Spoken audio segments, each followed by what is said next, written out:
Vlogs, magandang buhay. Nandito tayo ngayon guys sa tapat ng aming accommodation. Yan po ang ginagawa ng ibang kumpanya guys, no? Ang kanilang parang warehouse. So ang daming mga workers dyan guys, no? Mga Pakistani, Yemeni. So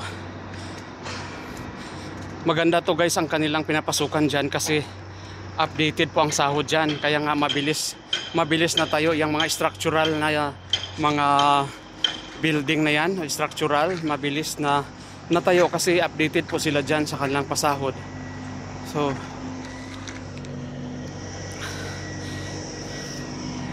dito pala ako sa labas guys kasi nag-jogging tayo every morning kasi para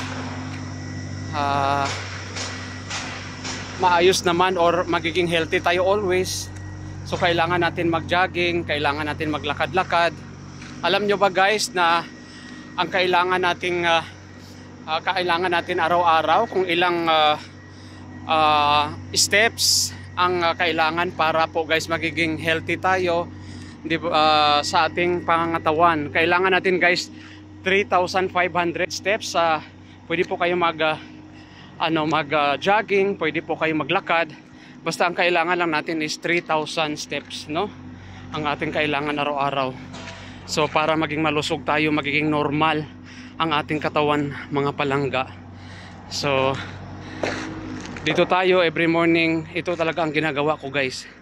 Ayokong maging palaging higa ng higa kasi sa ngayon wala na naman kaming pasok kasi sa problema ng aming company na wala kaming sahod guys, no? Grabe ang dili ng pasahod na naman. So grabe na ang problema, patong-patong na po ang problema guys sa company namin. Hopefully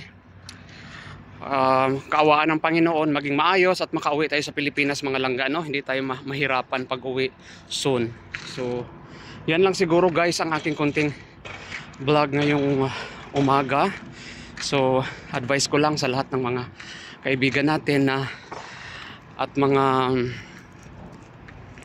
nanonood sa ating video ngayon na guys, kailangan po natin guys mag-exercise daily para laging healthy tayo sa ating pangangatawan.